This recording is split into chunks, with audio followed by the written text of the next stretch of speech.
A ver del verso 1 hasta el verso 19. Recuerda que Hechos son historias que Lucas nos está contando con un propósito específico.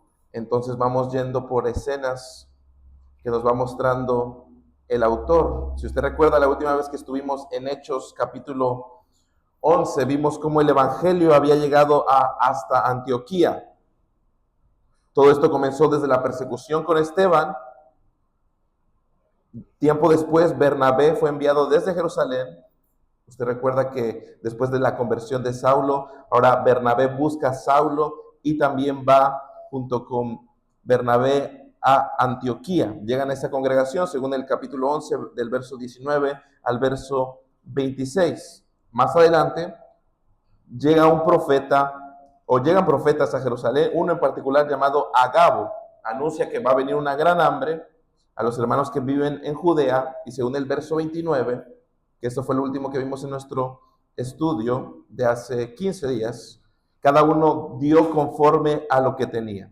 Así que envían esa ofrenda por mano de Bernabé y por mano de Saulo. Termina el capítulo 11 y es entonces donde comienza, antes de irnos al primer viaje misionero que comienza en el capítulo 13, comienza una vez más Lucas a mostrarnos un poquito de la persecución que ya nos había mostrado antes.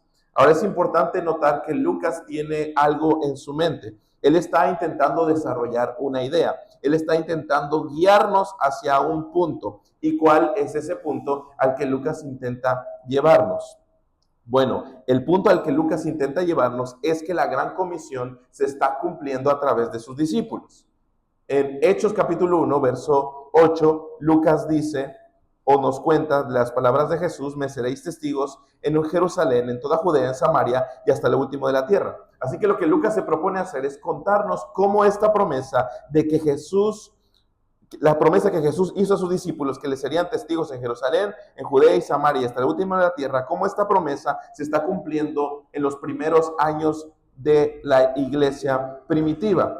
Y por eso es que una y otra vez nos pone historias en particular, historias específicas para que nosotros veamos, o los lectores principales vean cómo se está cumpliendo esta promesa de Jesús. Entonces, al llevarnos hasta el capítulo 12, que es en el que vamos a entrar en este momento, antes de que Lucas entre de lleno a los viajes misioneros del apóstol Pablo, nos va a llevar un momento antes a lo que podríamos llamar ante nuestros ojos una tragedia.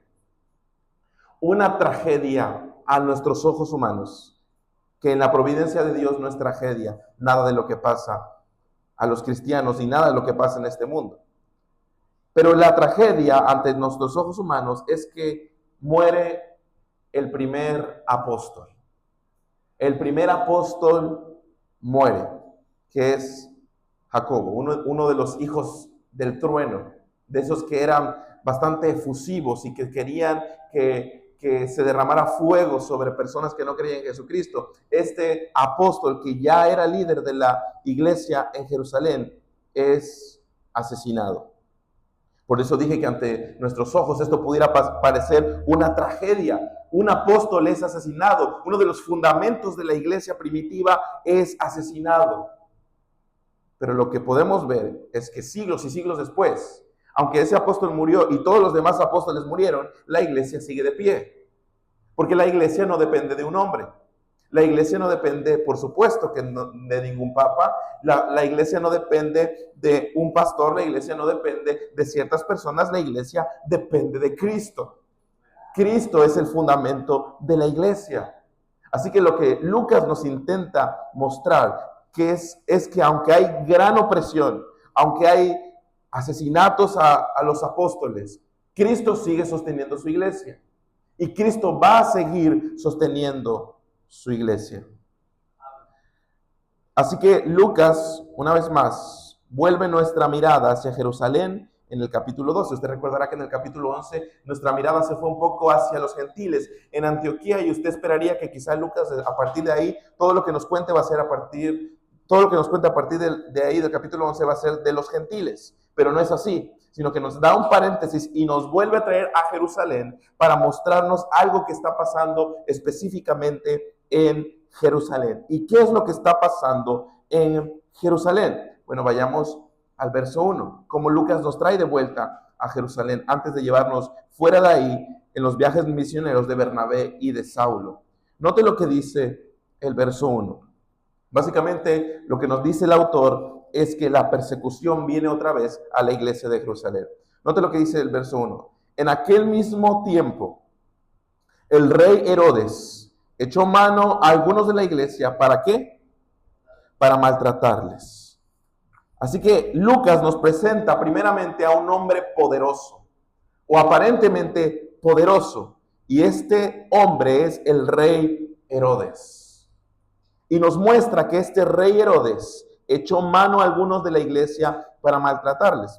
De hecho, este rey Herodes es el rey Herodes que históricamente se le llama el rey Herodes Agripa I, nieto de Herodes el Grande. Herodes el Grande fue aquel que cuando era rey y Jesús nació, ordenó la matanza de los niños en Belén. Así que este Herodes es su nieto de este Herodes el Grande. Fue proclamado rey de Judea, así que él tenía mucha autoridad, tenía mucho poder, tenía mucho dominio. Y una de las cosas que quería hacer para demostrar su poder es que empieza a matar a los cristianos, pero no empieza a matar a cualquier cristiano. Va directamente con una de las cabezas de Jerusalén, que es Jacobo. Y es lo que narra el verso 2. Nos dice que este gran rey Herodes, poderoso aparentemente, soberbio, que quiere demostrar su poder, va y mata a espada, ¿a quién? A Jacobo, hermano de Juan. Jacobo, hijo de Zebedeo, uno de los 12, uno de los 3 discípulos íntimos, ¿de quién? ¿Recuerda? Del Señor Jesucristo.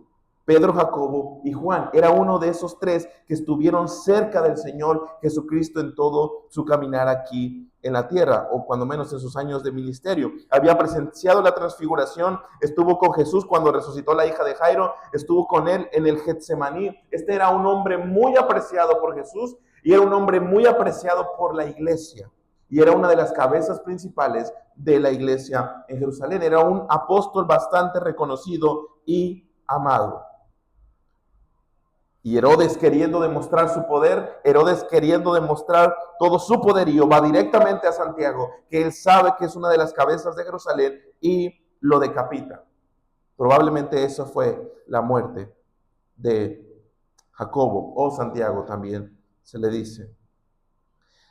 De hecho, según algunas fuentes antiguas de la historia de la iglesia, de la tradición, dice que cuando Jacobo fue decapitado, un guardia quedó tan impresionado por su fe y su testimonio de Jesús, que en el momento de la ejecución profesó su fe en Cristo y fue ejecutado también junto con Jacobo. Así fue el gran testimonio de Jacobo antes de morir. Jacobo no fue el primer mártir cristiano. De hecho, ese fue Esteban, si usted recuerda. Pero este fue el primer apóstol que fue martirizado.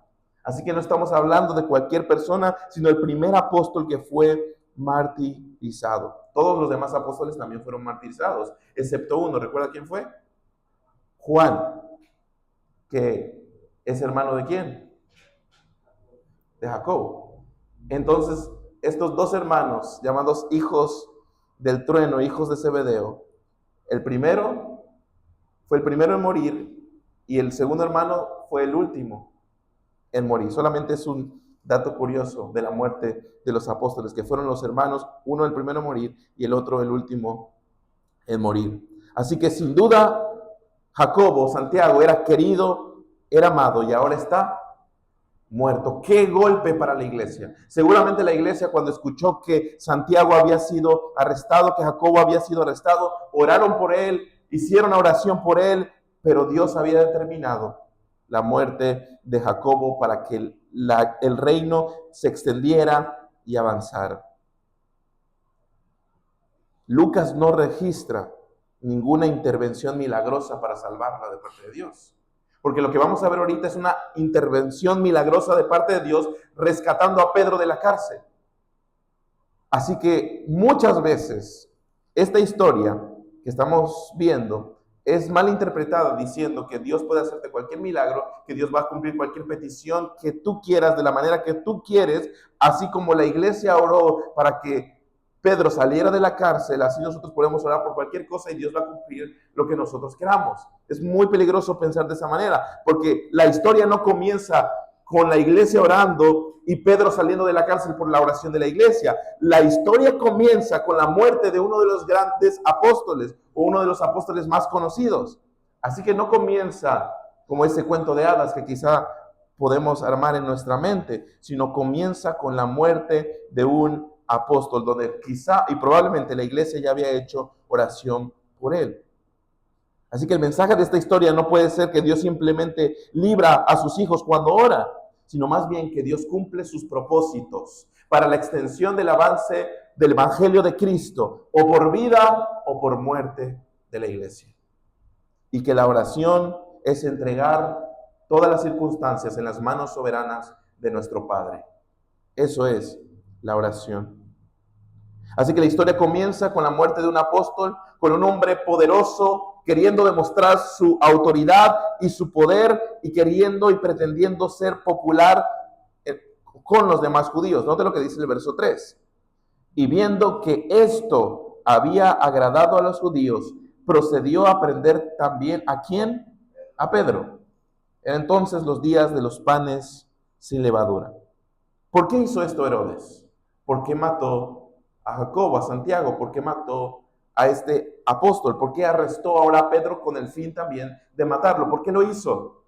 Por popularidad, por su deseo de ser popular, por su deseo de ser poderoso. Vio que esto le agradaba a los judíos y él, lleno de orgullo, amaba la alabanza de los hombres, amaba la alabanza por su poder.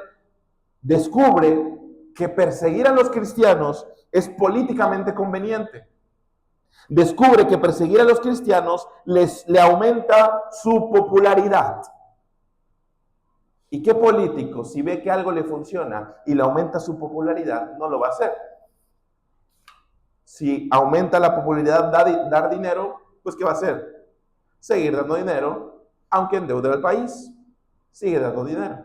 Bueno, en este caso es distinto. En este caso lo que le daba popularidad era matar cristianos. Así que, ¿qué es lo que iba a seguir haciendo? Matar cristianos, en especial a líderes de la iglesia.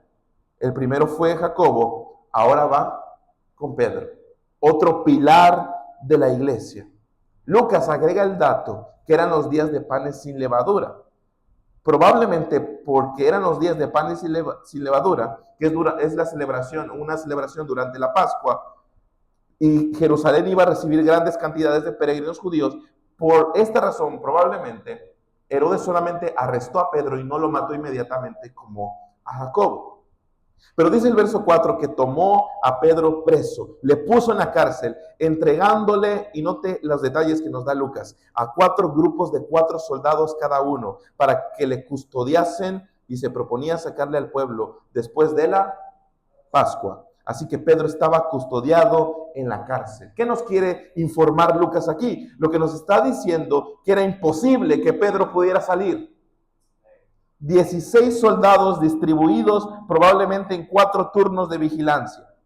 Lucas nos acumula detalle tras detalle para que nosotros veamos, o sus lectores originales vean, que humanamente Pedro no tiene posibilidad de escapar. No puede escapar. Había soldados, había guardias delante de la puerta. Herodes no quiere correr ningún riesgo. Él sabe que su popularidad y su poder depende de eso. Así que no va a dejar escapar aquello que le va a dar más poder, más autoridad y más popularidad. Todo el poder humano desplegado contra Pedro. Herodes, soldados, cadenas, puertas, una ejecución planeada. Todo parece en contra de Pedro. Pero es aquí cuando nuestra historia da un giro. Y dice el verso 5, así que Pedro estaba custodiado en la cárcel, pero la iglesia hacía sin cesar oración a Dios por él. Todo está en contra de la iglesia, todo está en contra de sus líderes, Herodes, soldados, cadenas, puertas, una ejecución, todo está en contra, pero la iglesia hacía oración sin cesar por él. Todo el contraste. La iglesia no tiene soldados. La iglesia no controla el gobierno. Y por supuesto la iglesia no puede abrir la cárcel. Porque nuestras armas como iglesia nunca han sido las armas del mundo. Nuestras armas como iglesia nunca han sido las armas del poder, nunca han sido las armas de lo material, nunca han sido las armas de lo militar, nunca han sido las armas del gobierno. Nuestras armas como iglesia siempre son la oración. Esas son nuestras armas, porque las armas de nuestra milicia no son carnales. Esas no son las armas de la iglesia. Si usted quiere batallar contra este mundo con las armas del mundo, usted va a perder contra el mundo. Pero nosotros no peleamos contra el mundo con las armas del mundo, sino con las armas espirituales que el Señor nos ha dado, con la oración.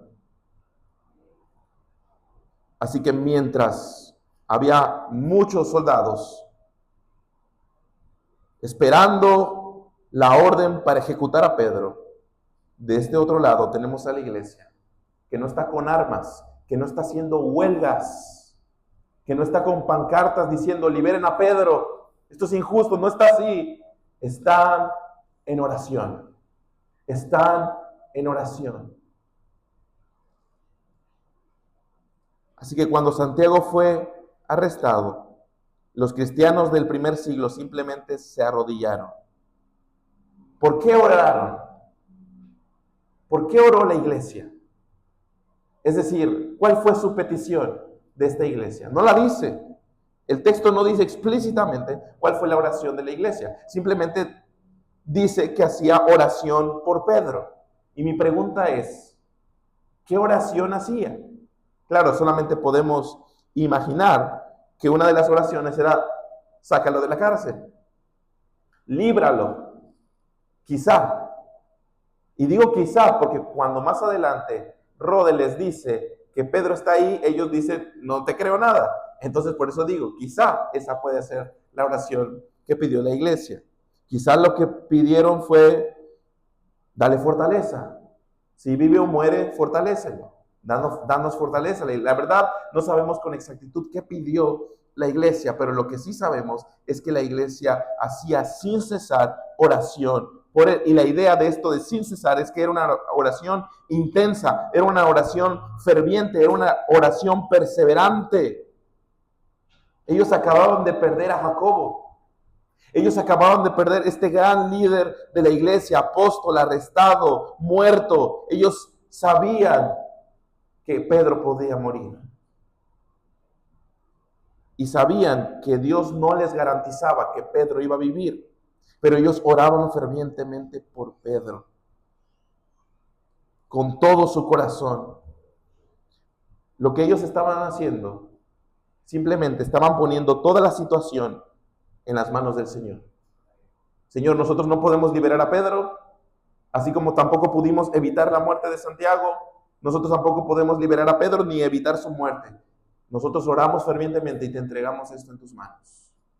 Tú eres el dueño de todo, tienes el control de todo, así que tú soberanamente controlas la situación. Así que descansamos en ti, descansamos en tus promesas, descansamos en lo que tú eres. La iglesia oraba por Pedro.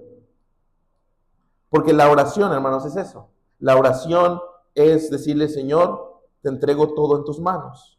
No siempre va a ser exactamente como nosotros lo planeamos, exactamente como nosotros lo pensamos, pero simplemente es decir, Señor, te entrego todo esto en tus manos. Y algo que me gustaría agregar aquí es esto. Y pregunto, ¿cuál fue la razón, en este caso específico, por lo cual la iglesia se puso a orar?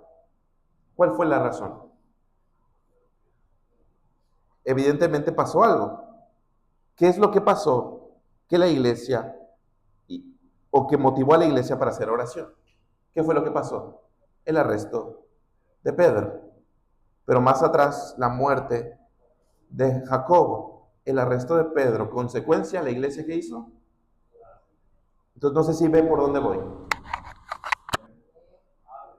Muchas ocasiones el Señor nos envía sufrimiento, nos envía pruebas, nos envía algo inesperado, nos envía algo doloroso. ¿Con qué razón? Para que nos pongamos a orar. un hijo rebelde, quizá una familia disfuncional, quizá algo que no esperábamos, algo que es doloroso, familia inconversa, algo que está pasando que nos duele mucho. ¿Por qué? ¿Por qué Dios permite esto? Para que nos pongamos a orar, para que dependamos de Él en todo lo que hacemos. Porque muchas veces una iglesia fría, una iglesia muerta, es una iglesia que no ora. Y no muchas veces, es 100% así. Una iglesia muerta, una iglesia fría, no es una iglesia que no salta o que no hace unas danzas aquí bastante exóticas. Eso no es una iglesia muerta, sino más bien una iglesia muerta es aquella que no ora. Si no estamos orando, estamos muertos. Si no estamos intercediendo, si no estamos en comunión con Cristo, si no estamos pegados a la vid, entonces estamos destinados a perecer. ¿Y cómo Dios aviva a su iglesia? ¿Cómo Dios pega una vez más a su iglesia la vid? ¿Qué es lo que hace? ¿Cómo nos sacude el Señor? A través de la tribulación, a través de las pruebas. Nos hace depender de Él y nos hace reaccionar y decir: Señor, perdóname porque me he alejado de ti.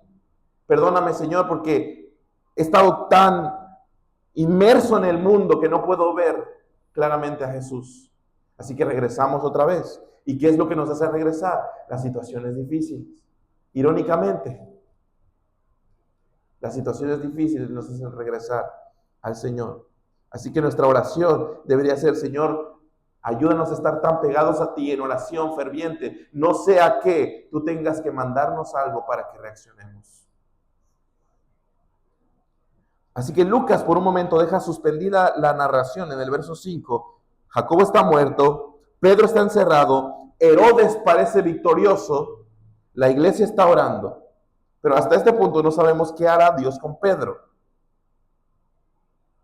Y quizá podríamos preguntarnos: ¿saldrá Pedro de la cárcel? ¿Dios contestará la oración?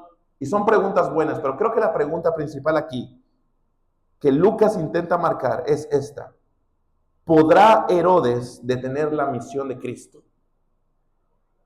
¿Va a poder Herodes? Ya asesinó a Jacobo, tiene a Pedro en la cárcel, la iglesia parece escondida, Herodes parece victorioso. ¿Podrá Herodes detener la misión de Cristo, de que avance el reino de Cristo y que la misión de hacer discípulos a todas las naciones sea cumplida? ¿Podrá Herodes detener esa misión? Y creo que el verso 6 hasta el verso 11 responde eso. ¿Puede Herodes detener la misión de Cristo? ¿Puede Herodes destruir la iglesia? ¿Puede Herodes parar la iglesia? Bueno, note lo que dice el verso 6. Eso es la respuesta a la oración también. Verso 6 dice: cuando Herodes le iba a sacar, aquella misma noche estaba Pedro durmiendo entre dos soldados. Me llama la atención eso también, porque ¿qué es lo que estaba haciendo Pedro? Pedro estaba durmiendo. Pedro estaba durmiendo. Él estaba totalmente descansando en la soberanía de Dios. Totalmente descansando en su soberanía. Recuerda que Pedro no sabía que la iglesia estaba haciendo oración. Quizá lo suponía, pero no sabía con exactitud. Así que nos dice el texto 6 que estaba sujeto con 2 cadenas. Los guardas delante de la puerta custodiaban la cárcel. Y aquí viene el milagro.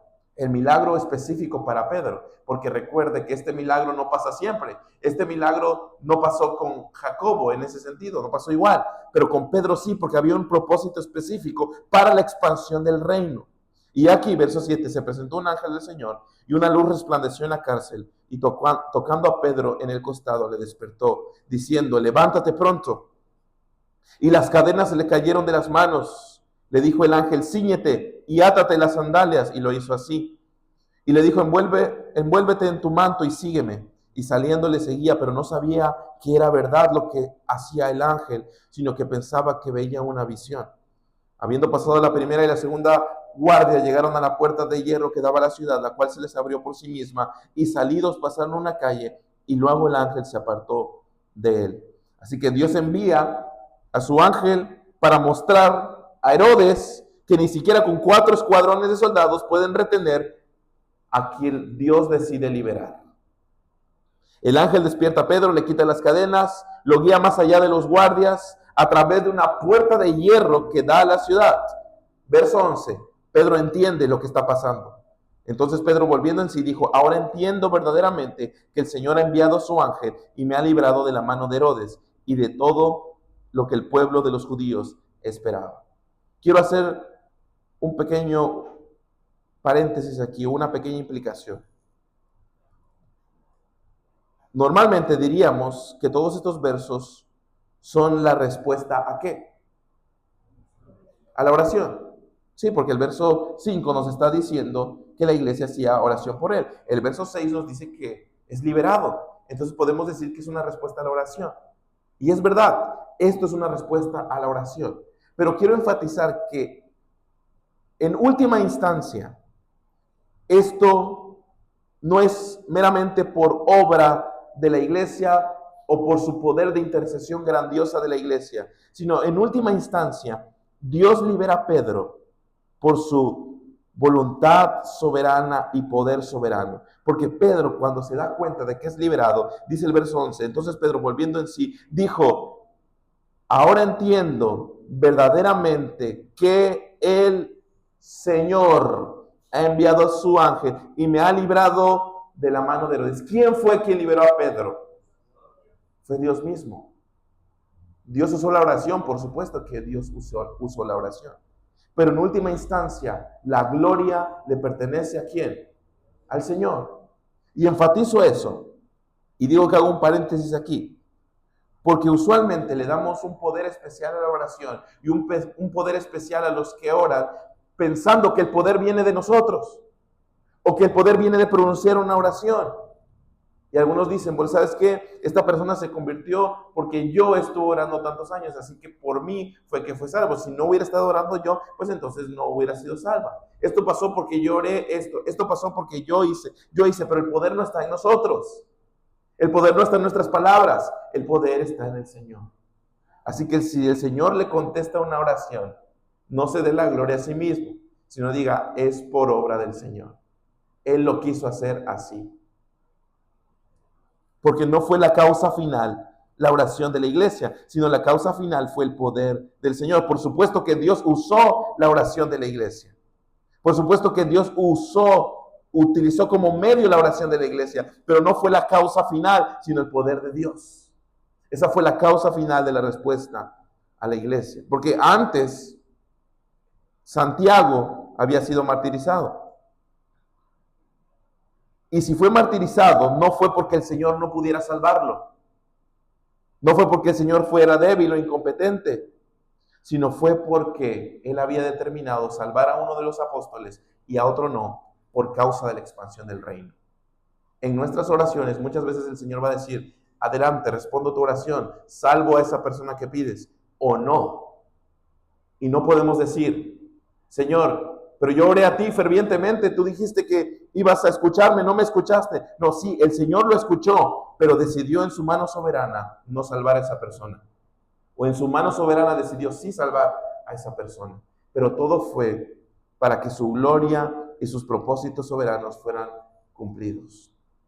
Si usted recuerda, en los evangelios, Jesús ya le había dicho a Jacobo: la copa que yo bebo, tú también la beberás, si usted recuerda. Y se estaba refiriendo a dar testimonio a través de la muerte. En cierta manera, Jesús ya le había dicho a Santiago que él iba a morir de esa forma. Así que verso 12, Pedro es liberado entonces y llega a casa de María, la madre de Juan, el que tenía por sobrenombre Marcos, donde muchos estaban reunidos orando. Muchos estaban reunidos orando. En este momento, ¿cuántos son de la iglesia en Jerusalén? Probablemente como 10,000 personas, 5,000 varones, unas 10,000 personas eran la iglesia de Jerusalén. Ahora mi pregunta es: ¿estaban las 10,000 personas en la casa de María, la madre de Juan? No. Bueno, no, imposible que estuvieran ahí las 10,000 personas. De hecho, Lucas dice que muchos estaban reunidos orando. Ellos no tenían reuniones de oración como nosotros. Lo que ellos tenían eran probablemente reuniones de oraciones en diferentes casas, como grupos pequeños, como lo hacemos nosotros. Ellos tenían reuniones en diferentes partes de sus hogares. No estaban los 5,000 o 10,000 reunidos. El punto no es dónde estaban reunidos o si tenían reunión de oración o si había 50 o 60 por ahí. El punto es que toda la iglesia estaba unida orando por esta petición especial. Lo hacían grupos en casas por toda la ciudad, grupos orando por toda Jerusalén. Hizo estallar las puertas de la prisión de Herodes. ¿A qué voy con esto, hermanos? Que cuando hay una situación difícil, un problema de sufrimiento, ya sea nosotros mismos o otra persona, podemos saber y tenemos la certeza, y podemos tener la certeza de que nuestros hermanos en nuestra congregación pueden estar orando por nosotros. Y no solamente necesariamente aquí en la reunión, sino fuera de la reunión. La iglesia no es solamente cuando nos reunimos, sino la iglesia es cuando salimos, cuando estamos afuera también. La iglesia está en todo lugar, no solamente en las reuniones formales, sino informales. Ahí está la iglesia. Y eso es lo que deberíamos buscar. Deberíamos buscar ser una iglesia no solamente en nuestras reuniones, sino afuera de nuestras reuniones. La iglesia siempre sigue existiendo. Y este era el caso de esta iglesia y es un buen ejemplo para nosotros. Pedro llega a esta casa, verso 13, a la puerta del patio. Salió a escuchar a una muchacha llamada Rode, la cual reconoció la voz de Pedro. De gozo no abrió la puerta, sino que corriendo adentro dio la nueva de que Pedro estaba a la puerta. Así que Pedro milagrosamente sale de la cárcel, llega a la casa de María, la madre de Juan Marcos. Estaban muchos reunidos orando. Pedro toca la puerta. La criada está tan emocionada que va y le dice a los demás que Pedro está ahí, pero no le abre. No. Y el contraste es gracioso, chistoso, porque momentos atrás Pedro está detrás de una puerta de hierro y Dios abre milagrosamente una puerta de hierro y ahora está enfrente de una simple casa y nadie le quiere abrir. Nadie le abre la puerta. Ellos le dijeron, estás loca, verso 15. Pero ella aseguraba que así era. Entonces ellos decían, es un ángel. Por eso les dije, ¿por qué estaba orando la iglesia en ese momento? Estaba orando por la liberación de Pedro, estaba orando por fortaleza para Pedro. ¿Por qué estaba orando? Sea por lo que sea que estaba orando, vemos que también la iglesia es débil en sus oraciones. Porque incluso cuando Pedro aparece, la iglesia, ¿qué hace? No cree. Lo que nos da mucha esperanza, por cierto, porque quiere decir que aunque nuestras oraciones sean débiles, el Señor las escucha. Aunque nuestras oraciones tengan incredulidad en medio de estas peticiones, el Señor sigue escuchando a pesar de que nuestra fe es débil. Ellos estaban orando fervientemente, pero aparentemente no esperaban que Dios respondiera exactamente de esa manera. Pero Pedro insistía en llamar, verso 16. Y cuando abrieron, le vieron, se quedaron atónitos. Pero él, haciéndoles con la mano señal de que callasen, les contó cómo el Señor le había sacado de la cárcel. Y dijo, haced saber esto a Jacobo y a los hermanos. Y salió y se fue a otro lugar. Lo que fue de día, hubo no poco alboroto entre los soldados sobre qué había sido de Pedro. Mas Herodes, note lo que hizo Herodes cuando se dio cuenta de lo que pasó. Habiéndole buscado sin hallarle, después de interrogar a los guardas, ordenó llevarlos a la muerte. Quería una vez más mostrar su poderío, mostrar que, bueno, se me escapó, pero quiero decir que esto no quedó impune. Este aparente delito no quedó impune, así que lleva a la muerte a los guardas. Después descendió de Judea a Cesarea y se quedó allí. ¿Cuál es el punto de Lucas en toda esta historia? Recuerda, el punto no es la oración necesariamente. El punto es que ni Herodes puede detener la obra de Cristo.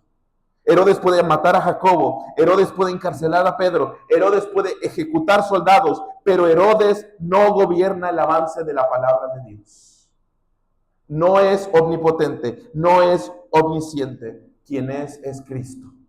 Cristo lidera su iglesia, Cristo mantiene su iglesia, Cristo pasa, si es necesario, por pruebas a su iglesia para que la iglesia ore. Cristo es quien gobierna su iglesia.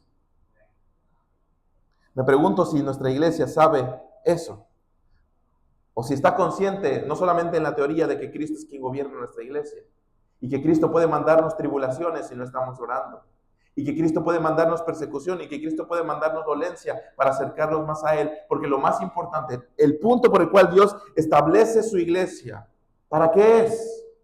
Para extender su reino, para extender el reino de Cristo. Es lo que vemos con Hechos. Estamos aquí No porque seamos muy inteligentes, estamos aquí porque Dios nos salvó, Dios nos escogió para extender su reino. Ese es nuestro propósito. Me pregunto si quizá estamos tan hundidos en nuestros propios propósitos, en nuestras propias cosas mundanas, que no nos damos cuenta que tenemos una misión en esta tierra, extender el reino de Cristo. Me pregunto si el Señor no tendrá que mandarnos o darnos un empujoncito para que recordemos que no somos de este mundo, para que recordemos que estamos aquí con una misión. Y nuestra misión no son títulos universitarios, nuestra misión no es montar una gran empresa, nuestra misión es extender el reino de Cristo. Evidentemente hacemos cosas, trabajamos, hacemos lo que tenemos que hacer, pero esa no es nuestra misión principal.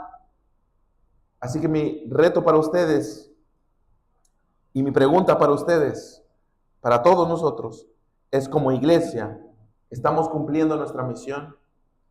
¿Estamos extendiendo el reino de Cristo?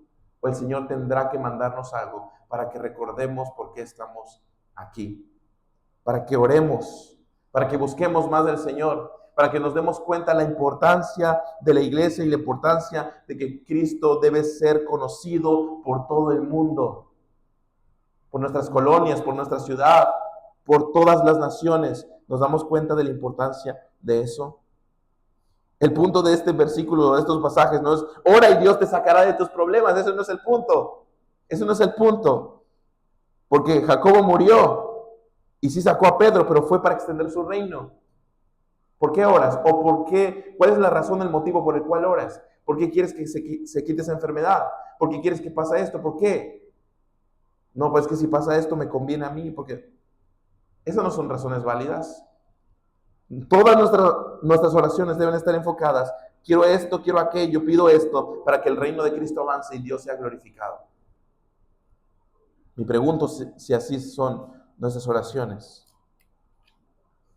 El Señor puede hacer milagros, por supuesto. El Señor cumple nuestros deseos, incluso. Muchas veces sí, muchas veces no, pero lo hace. Pero todo es para extender su reino. Incluso Dios te puede responder de maneras que te dejen sorprendido. Como a la iglesia. Que te dejen: Señor, ni siquiera te pedí esto y tú lo hiciste. Muchas veces pasa.